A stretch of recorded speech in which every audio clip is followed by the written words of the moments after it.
ladies and gentlemen, and welcome back to First Reflections, where I react to stuff and try to be entertaining at the same time. Back in black, and also red, they're gonna shoot a bunch of guys dead. Yes, hello ladies and gentlemen, welcome back to First Reflections, and welcome back to Helluva Boss as well. It has been multiple months since we've seen a brand new Helluva Boss episode. We've been at a hell of a loss, if you will. But as usual, it is time to celebrate the release of a new episode with the usual reaction and review combo meal. So you guys are going to be getting a reaction to my first impressions of the episode, and you'll also be getting one of those big, overly edited, overly scripted reviews, and I'm really hoping that I'll be able to get this out way sooner than I did with my episode 5 review, because the separation between those two videos was huge, but I'm hoping to do a lot better with this one. And before we get started today, I do have a confession to make. Out of all the Helluva Boss episodes that I've been hyped for, this is the one I feel the least prepared for, because, as usual, Vivzie likes to drop little hints on Twitter of what the episode's going to be about, but all the hints that she dropped for this episode are extremely vague and extremely similar, so I have no idea what I'm walking into here. I mean, at least the hints for episode 5 revealed a bunch of stuff, you know, like, here's a horse, here's Millie's parents, you know, here's Moxxie and everything like that, but this one is like, every single one is in almost the same location and, like, almost tell us nothing. I don't know if that's supposed to be because this is, like, a mysterious episode, or like, you know, some kind of secret, like, operations episode. I don't freaking know what it is, but I can tell you one thing just based on what I've seen. This is not going to be the Lust Ring episode that we've all been preparing for, which is really tragic, but you know what? I don't care. I like surprises. Vivzie and her crew have surprised me multiple times before, so I don't mind if I go in blind because I know I'm going to get something good anyway. So let's get started with episode 6, Truth Seekers. Characters talk, and things sure do happen. So talking about the clips that were revealed on Twitter real quick, like I said, there were 4 of them, and most of them are, like, extremely similar. For example, we got a clip that I think was ripped straight from the Season 1 trailer, which basically has Moxxie and Blitz tied up in a chair, like, they don't know where they were. I guess they were knocked out. And then this one guy with a glove approaches them with a light, probably gonna, like, interrogate them or something. And then there's another one where they're also tied up in the same chair, in the same room, and then we see, like, the camera pan out, and we see these 2 shadowy figures kind of approach them, trying to observe them. And then again, in the last one, we basically have Blitz, like, one guy interrogating Blitz and holding his hand out. It's like, you better tell us what we want to know or we're gonna do something to you. And then he just sticks his tongue out like, nah, no, I'm not gonna tell you anything. So again, all 3 in the same location with apparently the same people. I don't really know what's going on here. At least I didn't know what was going on here, but then I remembered there was one clip that was released far before that, which looks like a shadowy guy in an alleyway shooting a net gun at Moxxie, almost like he's trying to capture him. At first I thought it was like a stereo speaker or something, but I think that's a net gun. So my best guess is that these are humans. I want to say that this is like some kind of government operation that's specially designed to catch demons, kind of like how the Men in Black capture aliens or the Ghostbusters like capture ghosts and all that kind of stuff. This is like a special government demon operation. I like to have the feeling that their antics in the human world have finally caught up to them, because we remember that there were multiple episodes where they were out without human disguises. I mean, like, they appeared on the news in the pilot, they talked to that doctor in the pilot, they were out in the open without human disguises in Spring Broken and all that kind of stuff. And I know that they donned disguises in Cherub, but I think the damage might have been already done. Like, if you know the government, they got cameras and spies like freaking everywhere. They've probably been analyzing them this entire time. And maybe even with the Cherub disguises, they could probably tell, oh, that's a demon in a suit. Oh, that's a demon, you know, with a wig. It's like, they could probably see through their disguise. Like, you're not gonna Bugs Bunny me this time, you know, or something like that. So yeah, like I said, most of the reveals have just been vagaries. I don't really know what to expect, so I'm not gonna talk anymore. Let's just get into it and hope I'm pleasantly surprised. Let's hope this is a good episode. Let's get started with Helluva Boss episode 6 in 3, 2, 1, go! Oh, they have been spying on them. Oh, I knew it. But why? Yep, already getting huge Men in Black vibes from these guys. Here come the dudes in suits. The dudes in suits. Remember, we can't be seen. If it can't be seen, then stop making so much noise. Close it! No! Oh no, they're screwed now. Oh, Millie, don't cry. Oh, she's gonna be mad now. Open the fucking portal now! Oh. You mess with an imp, you get the horns. You mess with an angry wife imp from the Wrath Ring, you're just dead. That's it. Come on. Let's find Ah, put Millie in the backpack, cute. Strap nipple first to a car battery. Yeah, too much information, Blitz. We did need to know about that. And the fan artist didn't need to know about that either. Our world. When did you show up here? Okay, What color is my underwear? we just spoke. 4 ounces of milk. The beans won't have the right check. Make sure they spell my name correctly. Moxxie is every Starbucks employee's worst nightmare. Can't handle that. Okay, they're already getting along. I like this. I like this a lot. I'm a Virgo. I'm a possum. According to people on the beach, at least. Vile demon kinks. I mean, that's what it sounded One like. lesson you need to learn, everything to Blitz is a kink. give them So, ideas. you're kind of screwed. Why not? Who are you gonna call? Ghostbusters! Her for a bat. Dorks. Alright, I like the I think acronym. so. Okay, what's the point of Loona wearing her human disguise if Millie's not gonna wear one? Like, at least both wear one. Yeah! IMP girls are gonna kick your butt! Yeah, we could play Fortnite and Call of Duty or Truth Bomb. Oh no, they literally dropped the Truth Bomb. On her way. Hanging with Millie. I'm Dude, it's his wife. Cut him some slack. He's gotta put his wife first. from you. Yes, that's what it is. Well, Yeah, I read the script, so I already know what it is. Okay. Moxxie. Aww, no, they're actually being truthful with each other. Cute. Ooh. What do we have here? is this a prank? Because Oh, Blitz is the Phantom of the Opera. You get to be in your favorite musical, Mox. What? Is that actually Brandon Rogers singing that? Because that's awesome. Oh my gosh, that animation is so smooth. It's like a Disney musical. Ugh. Okay, so Blitz is more like Pink Floyd's The Wall, I guess. Ugh. My fault if your orders are nonsensical. It isn't my fault that you look like Cuphead and I look like Diary of a Wimpy Kid. End up alone. Oh, don't say alone. Oh, here we go. That's his biggest insecurity. And you depend on me. Oh, Striker! Oh, Vizaroli! Oh, man. Oh, Veronica too. Oh, man, they are just laying Blitz out to dry right now. Ugh. Fortunate, sir. This is the kinkiest mental breakdown I've ever had. By you, and I may have enough. Yay, Moxxie and Drag again. Awesome. Okay, this is freaking incredible. A Disney's musical mixed with a rock opera ballad. This is phenomenal stuff. Stab with a knife, shoot with a gun. Moxxie, I've always loved you like a son. I just don't know how to express it properly.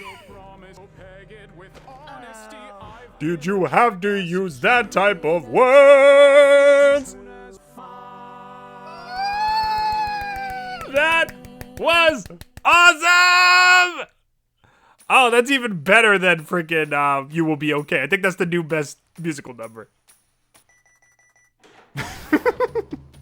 1 1 1 1 1. Oop. Okay, it's gone. Now talk to each other. Please talk to each other. Keep doing a good job. Okay? You I should love feel this. good. I love this scene. I love this episode. I love literally everything about this. This is absolutely amazing. Don't expect any more Just the two of them talking is great. You know my name. Fuckers. Yeah! Oh, IMP's gonna take down a whole government operation all by themselves. Let's go. Oh, that one guy's still alive. Ooh. Oh, yes, 360 shot. Awesome. I am just so damn Ah, he's proud of her murderous little girl. Millie, Billy. Ah, Millie Gilly cute. Oh my gosh! I don't know what I should be impressed by, the hammer space backpack or the size of that frickin' gun. That was incredible. Oh my gosh. They filled their action quota for this whole season. Oh, come now. They're gonna find a way out. Something's gonna happen. Like that.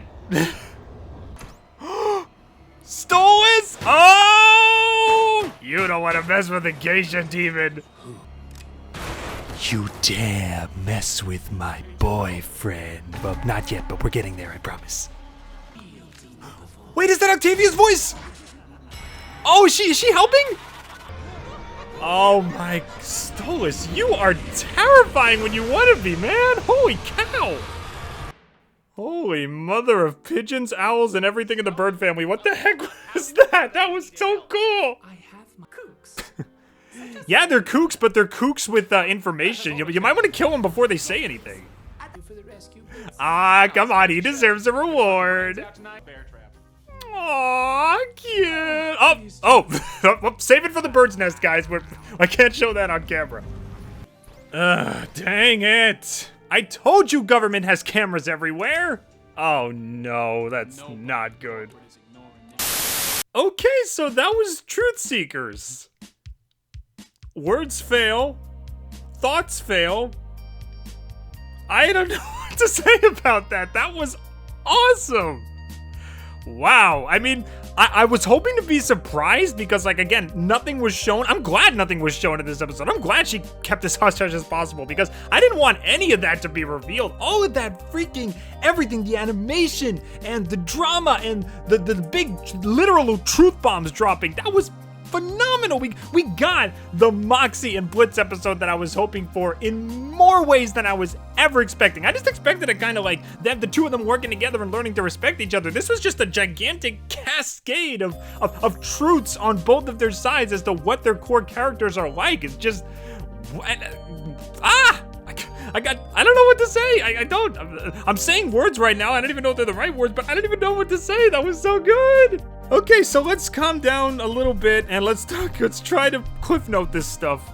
So first of all, the song was absolutely phenomenal. I love the little combination of a sort of like Disney-esque Broadway softcore number with a more like hardcore rock opera, Pink Floyd's The Wall type thing, where it's just like all this crazy, ridiculous imagery. You got like the nice smooth animation in Moxxie's bit, and you got like the really crazy, all over the top, different animation styles clashing together and like crazy things happening in Blitz's bit. And it does reflect their personalities well. You know, like Moxxie's kind of like, you know, the more operatic, high-class looking guy, and then, you know, Blitz is like just super emotionally conflicted and very dark, gritty, all that kind of stuff. And it really said a lot about their characters. It talked about, you know, their emotional problems and how they keep pushing each other away. And, you know, like Blitz said things like, oh, you know, it doesn't matter, they'll all be gone one day. But then like Moxxie says, well, it's better than just being alone forever. It's like, of course people are gonna go away, but that doesn't mean you shouldn't form emotional connections. Like we've seen from super early episodes that Blitz is afraid to make like personal connections with other people. He always pushes other people away. He obviously wants to be loved. He wants to be loved so much because it's been shown just how much that gets to him.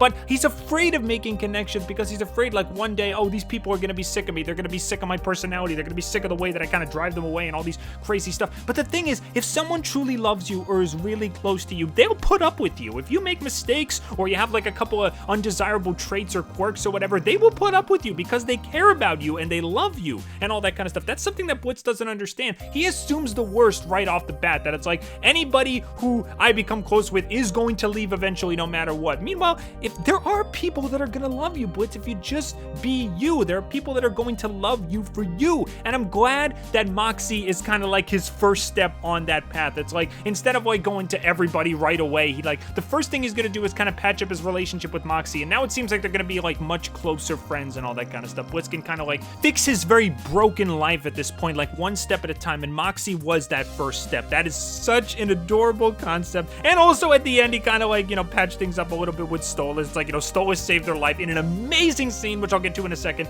But, you know, the fact that he was like a little more, you know, kind of cute, you know, touching him and everything, and, you know, giving him a kiss at the end. And I'm not sure if I'll be able to show that on camera when I edit this because I don't know what YouTube standards are. But the point is, it's super adorable. I'm glad that Blitz is kind of opening up more and everything. I think it's really great. And the way that they kind of made it happen through this episode, I told you, through that crazy musical number, which is basically just Moxxie and Blitz on truth gas and like, you know, continuity and story reveals are a heck of a drug, am I right? But either way, the fact that they were able to do it through that is just absolutely fantastic. And it gave them a great excuse to kind of have that crazy dream-like imagery or nightmare-like imagery and just kind of integrate it properly the way that they were like captured by the government organization. And I was right, it was a government organization that specializes in demon capturing, I guess. I'm not sure what the acronym stands for. I don't think they said it in the episode, or maybe they did and I just talked over it, but it doesn't seem like they said it in the episode. But I was right. Basically, the Men in Black with the freaking in with demon capturing. So I'm glad I was right on that part. I'm glad I was able to capture that from just like a couple of small clips. The action was absolutely phenomenal. That ending scene where basically everybody got a moment to shine. You got like Loona running around and chopping people up. You got Millie with her axe just slicing through agents upon agents. You got Moxxie on that pile with his gun going like Rambo style. That was really freaking cool. And then Blitz, of course, finishes off with this crazy assortment of weapons, just like, doing everything like that. And the little things that they showed in the middle, like, oh, Blitz, it's like, oh, he's so proud of Loona. I'm so proud of my murderous little wolf baby. And then he giving like Millie water in the middle of the fight, keeping an eye on her, almost like she's his kid too. That was kind of adorable. And, the teaming up and talking to each other. And we got a little bit of like, Moxxie and Millie getting together, and like Millie was just mad. It's like she was ready to freaking punch through. She was ready to punch a portal into the human world if they didn't go back. So speaking of Moxxie and Millie, now that we've gotten the Blitz and Moxxie episode that I've been hoping for, I'm really hoping that they do a Moxxie and Millie episode at one point. I think we got 2 episodes left because I think Vivzie said that there's 8 episodes in this current season, so we got 2 left. I'm really hoping there's a Moxxie and Millie episode in the middle because not only does Millie need more development, but also their relationship needs more development. I think their relationship is one of the cutest in the show, but they really, really need to flesh it out just a little bit more, just like they did today. If they could do what they did with Moxxie and Millie today, not in the same way, but in like a similar depth and a similar venture, I think we'll have another piece of gold on our hands. And Stolitz getting to prove just how dangerous and threatening and deadly he is, just like how powerful of a demon he was. That was incredible. He had possession powers. He was shadow sneaking across the walls and everything like that. Terrifying. That his true form with like, the black and the red eyes and everything like that, and creeping up and just, almost about to tear everybody apart. It was terrifying, but that is so freaking cool. I like the kind of juxtaposition to like this, this adorable like bird demon who's like super gentle and super like cutesy with Blitz being this crazy powerful demon, because that's the whole thing. Even though Stolitz has shown to be very like, sensitive and, very, very loving and all that kind of stuff and nurturing towards Blitz, he is still a powerful demon. He's one of Hell's upper crust. Of course he'd be able to do those crazy, insane things. Remember, the system in Hell is measured on power, and considering that Stolitz is up there, he's gonna have some pretty insane powers, and I'm glad that there was a scene where he was able to show that. I don't know where I would place this episode on my favorites. I think, is this gonna beat Lululand? I don't know. Like I said, I'm gonna have a full review released hopefully very soon, maybe within this week or next week, and I'm gonna like go over everything. I'm gonna watch it again. If I missed something while I was talking, I apologize for that. But I don't know. This episode just had me super duper hyped and super duper excited the whole way through. I had to say stuff. I had to freaking like fanboy out over and over again. But either way, you're getting a full review of this episode when it comes out, and then I'll make the final judgment call. Will it be the new #1? I'm 99% sure this is the new #1 best episode, but we're gonna have to talk about that kind of stuff, and we'll see what happens. So yeah, awesome episode. Great job, Vivzie and crew. Totally worth the wait. I had a super fun time watching this. I cannot wait to watch it again. I cannot wait to review this. Stay tuned. And as I always say, thank you to everybody who subscribed for my Helluva Boss videos. You guys are awesome. Stick around. We got a full review coming soon, just like my other ones. And yeah, hopefully we'll have an even greater time watching this more than once. Let's see if it's even better the 2nd, 3rd, 4th, 500th time. So either way, thank you all for watching. I hope you had a fantastic time. I'll see you guys in my full scripted review later. Thank you all for watching, and let me know in the comments if you want to see more Helluva Boss reactions, because I've done 2 so far, and they've been super fun, and I'd love to do more. So either way, thank you all for watching, and take care.